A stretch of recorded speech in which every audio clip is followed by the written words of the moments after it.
Cheer out to the 35. This time London. He held on. He's on the slip through and score. Bates talking. Jesse Bates interception. 15-10-5. Drive home safely. What's up, y'all, and welcome to Falcons Final Whistle. We are sitting here. I am with Tori McElhaney overlooking the field at Mercedes-Benz Stadium where the Atlanta Falcons dropped their season opener 23-20 to the Tampa Bay Buccaneers. And Tori, this game had a little bit of everything. Just a little bit of everything. And honestly, I think Raheem Morris said it best at his post-game press conference when he was like, typical Tampa Bay Atlanta Falcons game coming down to the wire. I feel like the last, 6 years, honestly, every single one, something crazy has happened. And this one is just like all the rest. And I think you kind of do leave with a little bit of a bad taste in your mouth after this one, though.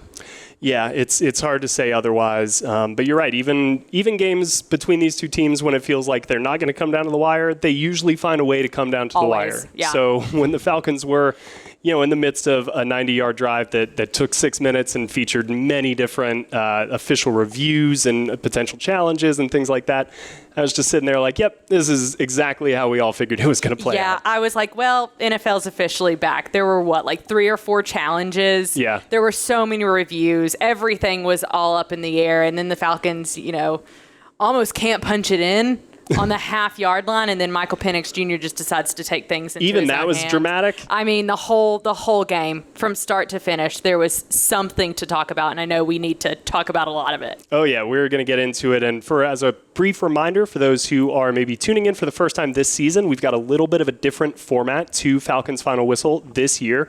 Tori and I are going to have 4 quarters of action. Each quarter is going to take 6 minutes. When the 6 minutes are over, you will hear that whistle sound, and that means that we have to move on to the next quarter no matter what we are talking about at that time. So, Tori, you ready to start the timer? I'm so ready. I have a lot to say. All right. Well, let's go ahead and get into it. Our first quarter, I want to talk about the proper way to react to this game. Do you think the fair response is overreacting or underreacting, and which side of the fence do you fall on? Oh, I'm absolutely overreacting. Which honestly, maybe it's even maybe the fans are listening right now and they're like, no, that's the exact way to react. I think a lot of them do feel that way. Probably. And honestly, I'm with them. I'm very much in camp overreacting because I think there were a lot of, especially offensively, I think there were a lot of glaring issues outside of that very first drive where you saw Bijan Robinson take it 50 yards to the house.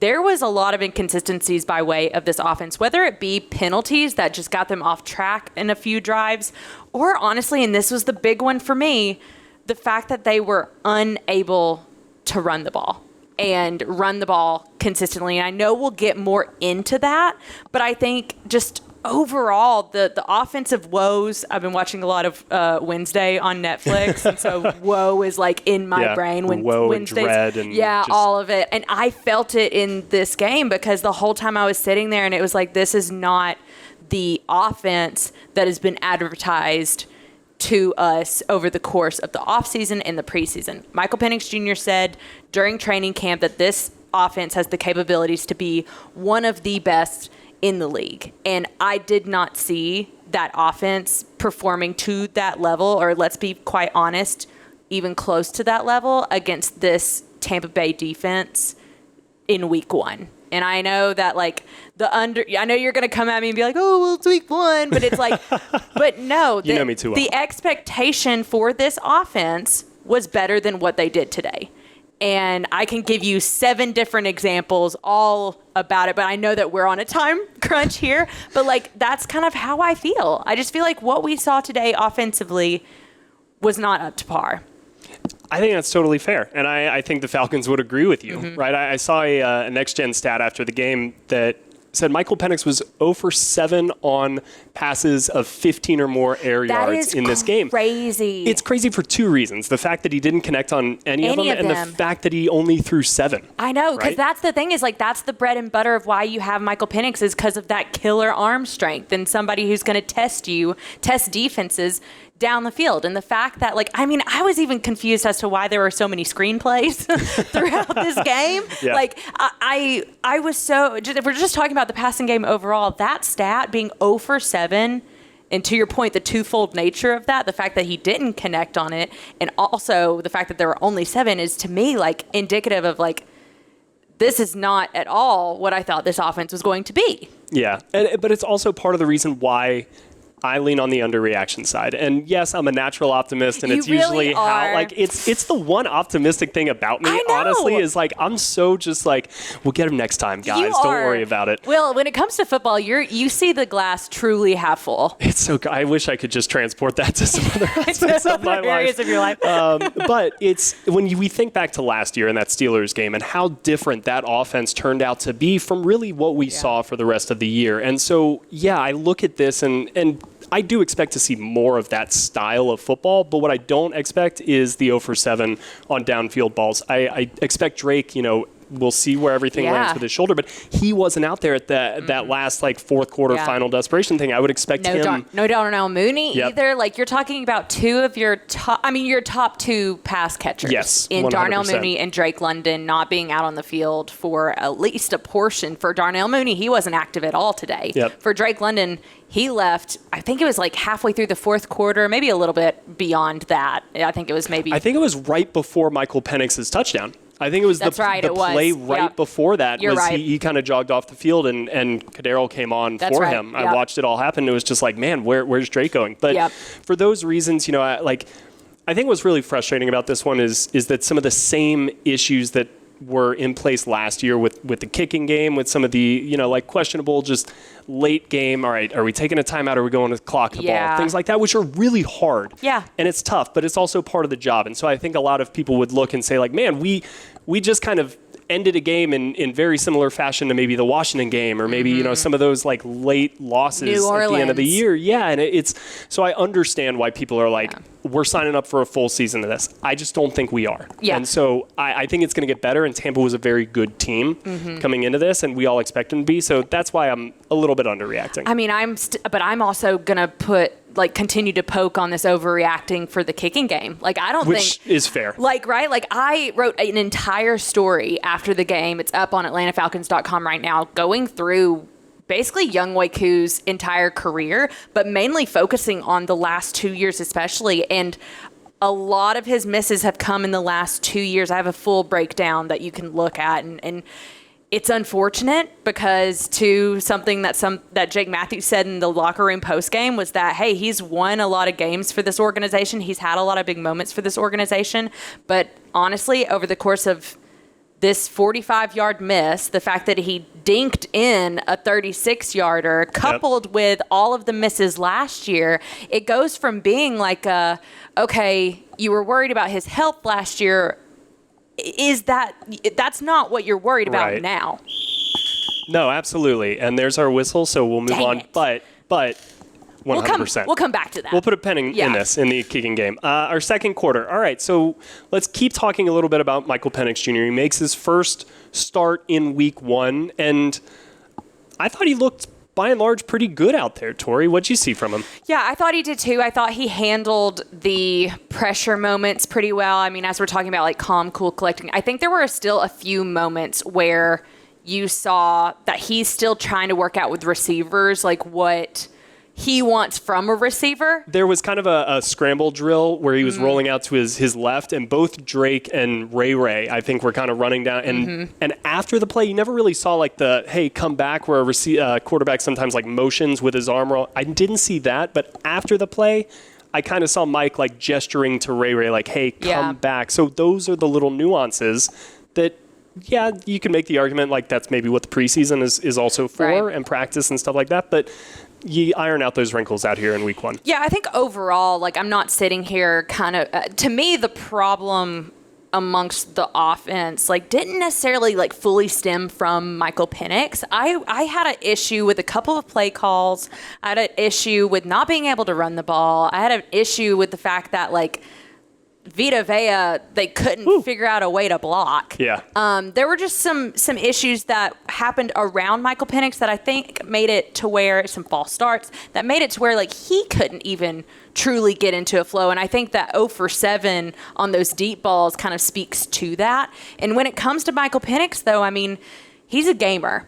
And I will say that, like, even in kind of the mess of the offense from time to time, the fact that you saw him essentially, like what I said at the top, he took the game, put it in his hands when things weren't working, and it worked out for Atlanta. I'm talking about that final drive to get in the end zone. And I mean, he's laying his body out on the line. He's stretching out, trying to get a first down, then again, stretching out to get a touchdown. And it's like when the team really needed him, he put him on his back.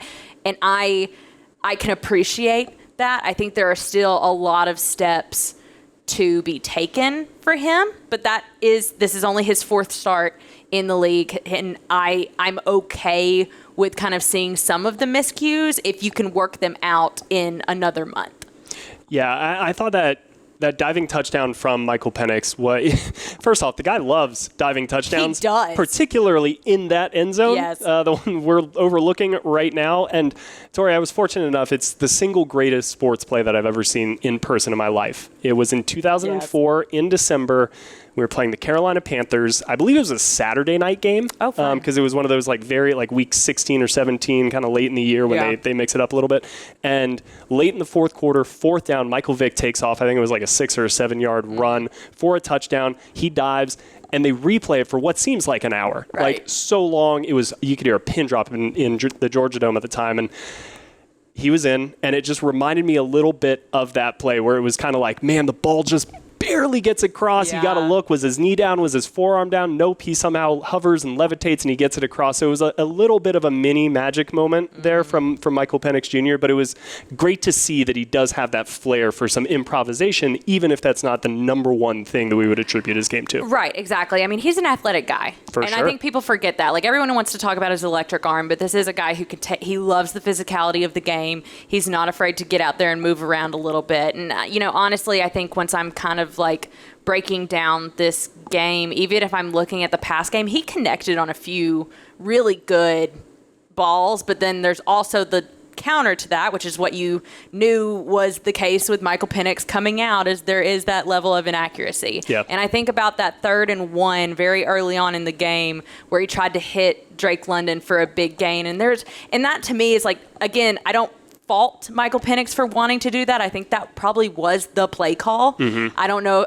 But again, I don't know if he changed it at the line or whatever the case may be. But in that moment, I'm like, get the yard. Yeah. At that point, it was 7-3. Let's not try to, really launch it downfield for a potential 50-50 ball that's a low percentile ball.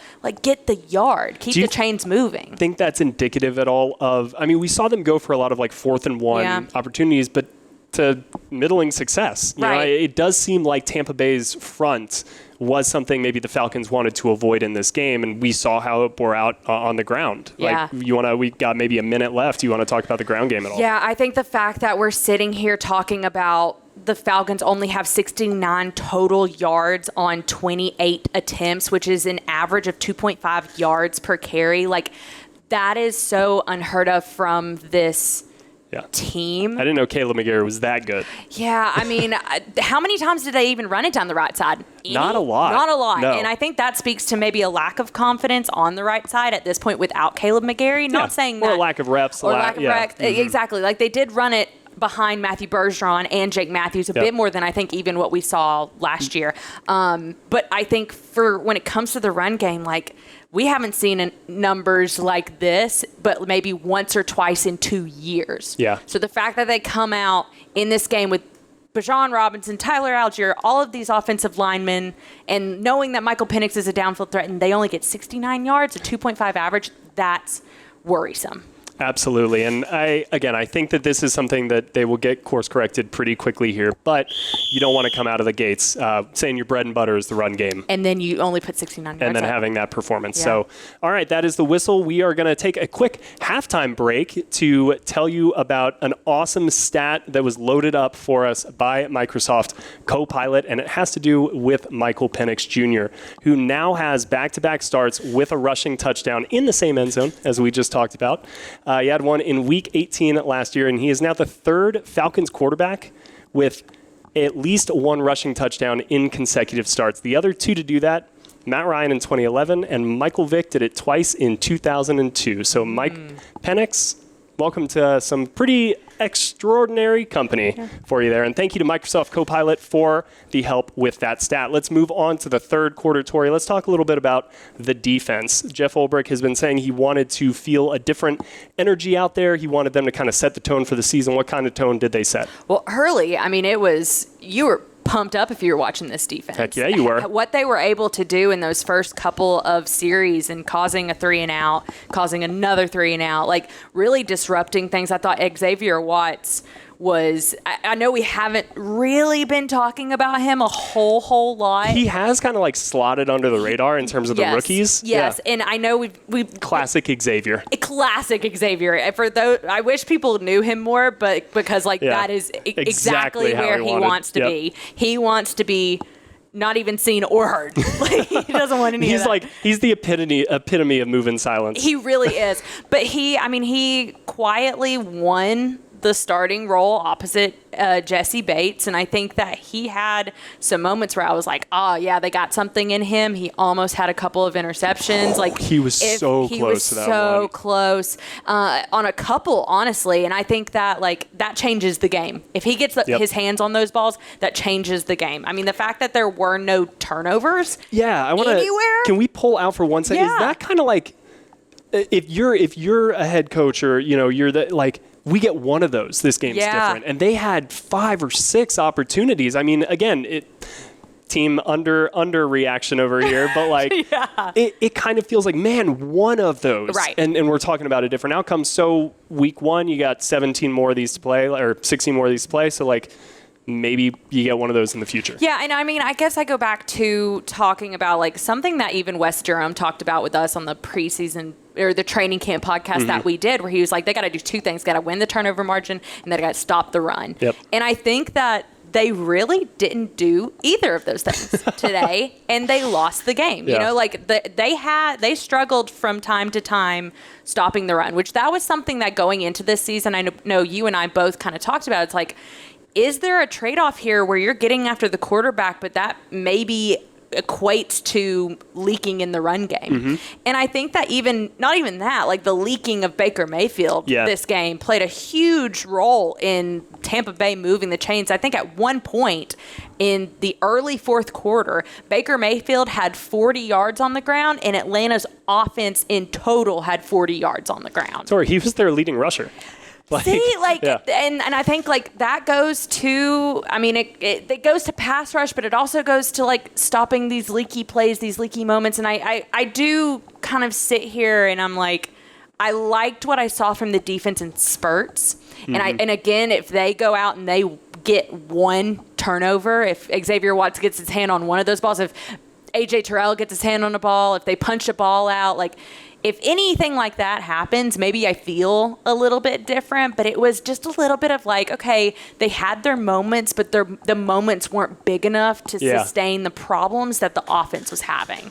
And it's well said. Yeah, it's kind of like you needed one of those impact plays, right? And Jesse Bates usually has come through with those time and again. Yeah. AJ Terrell made a nice pick against Tampa Bay last year to really help him kind of late in that one. So you're right. Seeing the defense make one of those types of game-changing plays would have been nice. But by and large, I don't have that much of an issue with how the defense played today. I don't either. I feel like I'm nitpicking. That's exactly. That's how I feel about the defense. I thought that they played well. They played pretty similar to kind of what I thought they were going to be. I will say that I loved watching Divine Diablo play today. He was great. He was so fun to watch. I think and I even tweeted this, he was heavenly. He was heavenly, might say. Yeah. Or if you were Tampa Bay, hellish? Yeah, he was hell. I don't know. Yeah.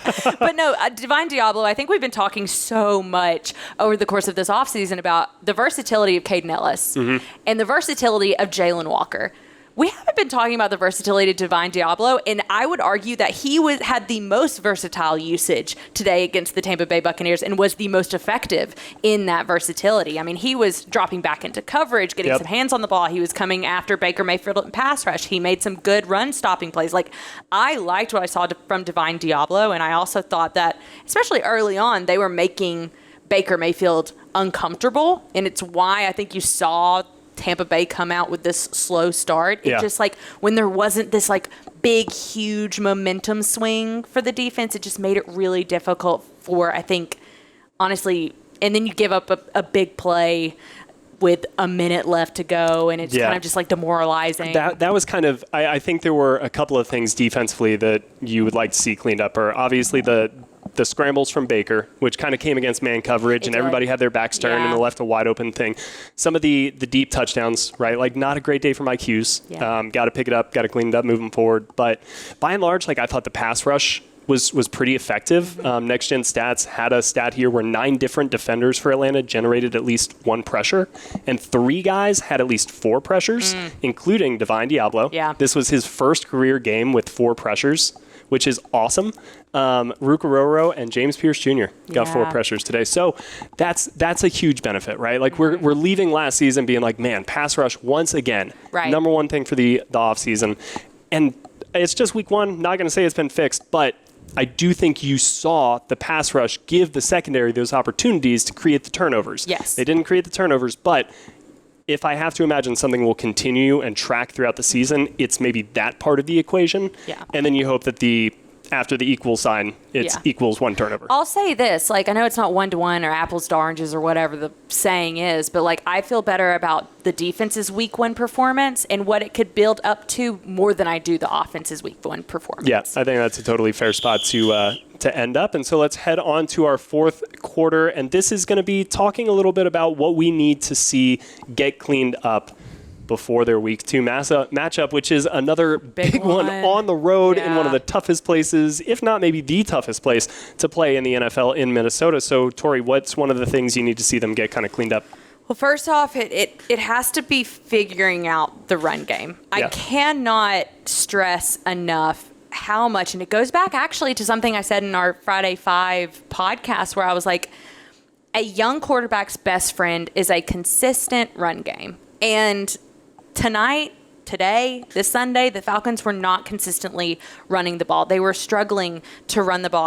I believe the longest run today was a 12-yarder from Michael Penix, and it was just on a scramble. Like, honestly, the fact that like Bijan Robinson only averaged 2 yards per carry on the ground, Tyler Algier 2.4 yards per carry. I mean, and I think I even asked Raheem Morris this question after the game. I was like,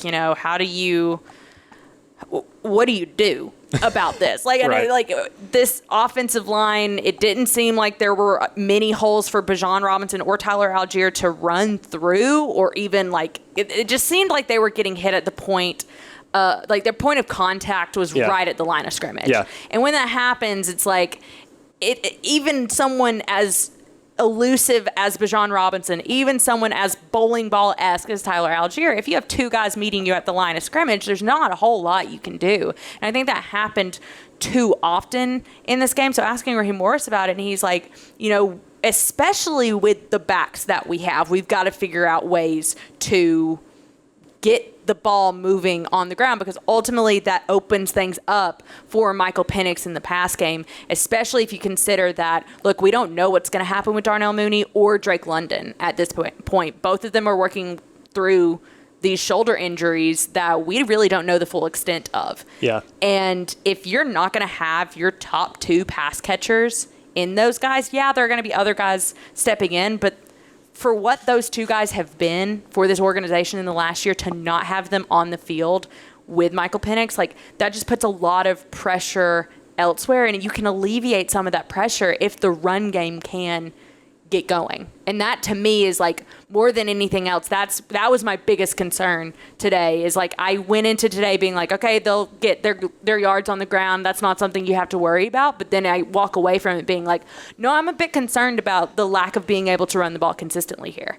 Yeah, it just seemed like the line of scrimmage was really muddled and like like there were a lot of bodies clogged. Down there. It was very clogged. Thank you. That's the word I was looking for. How sometimes like in the middle of a podcast, you're like, oh, what's that word? Then you get that look on your face, and you just saw it from me. So thank you for stepping in there. But I would be really curious to go, maybe this is a good project for us tomorrow or Tuesday. This is absolutely my plan for 9:30 tomorrow morning. There you go. Let's look at like, so there's a stat, yards before contact, right? Let's look at the yards before contact last season and what Atlanta averaged, and let's see what they did today. Because I do think like this is where the loss of Caleb McGarry really hurts because their bread and butter really is that outside zone. To the right. Yes. And so if Every you're time. if you're going to be down a guard or a center or something, maybe you can mitigate that a little bit and you're still able to gain the edge and kind of create that wall down the sideline. But they kind of weren't doing that at all today. Did they do it any? It was I can't. without I going know, back and without watching the going film, back, classic like, coach answer over here. But I know, but seriously, like I'm sitting here trying to think and recall. it was a lot of, if they were running to the right, it was a lot of like A gap. Right. A gap, B gap, Yeah. but mostly A gap stuff. And here's where it's really hurtful too, is like if you're thinking about, they were running a lot of rollouts and stuff early on.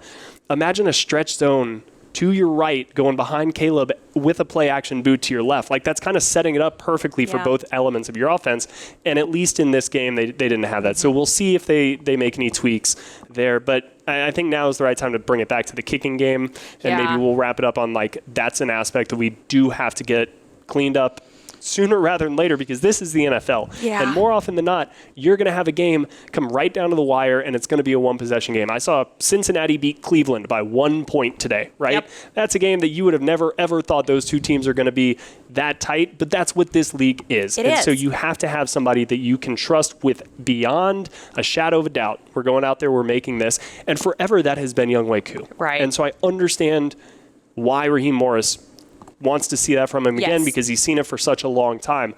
But, you know, at the end of the day, this is a results-oriented business, and you're 0-1 partially because of that. And I said this in my story post-game. It's like, okay, you go back to what Raheem Morris said during training camp when he was talking about the competition between Younghoe Koo and Lenny Krieg. And he kind of alluded to the fact that they're really – like, yes, there's a competition, but it's Younghoe Koo's race to win. And he just said, Koo's got some emotional bank accounts with me, and I'll just leave it at that. That's all well and good. And I understand the emotional bank accounts to have about Younghoe Koo, like what Jake Matthews said. I've got an account opened up with him. Right. But the problem with having an emotional bank account is if it's not being replenished with new checks being cashed. Where's that Koo credit? Where's the Koo credit? There is no Koo credit at this point right now. If we're going on, we're in the hole right now over the course of last year and then now this evening with the miss from 44 yards, which is, again, to Raheem's point, that's a kick you should make. That is one you should make.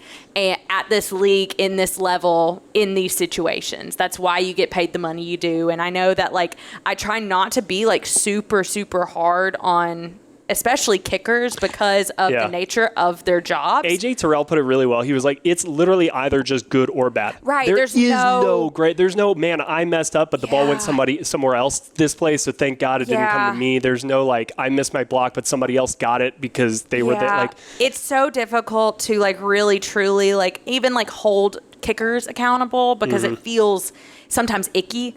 But ultimately for Atlanta, the facts are what they are, and you don't feel the confidence that this check is going to be cashed moving forward, and that's the issue. Absolutely, and there's only one way to get that confidence back, and it's to go out there and make the kicks. Yeah. So we will be tracking this throughout the week, what is up with Atlanta's kicking game, their run game, X, Y, and Z, but that is all we've got for you today from Mercedes-Benz Stadium, a 23-20 loss to the Tampa Bay Buccaneers. For Tori McElhaney, I'm Will McFadden. We will see you all next time. Take care.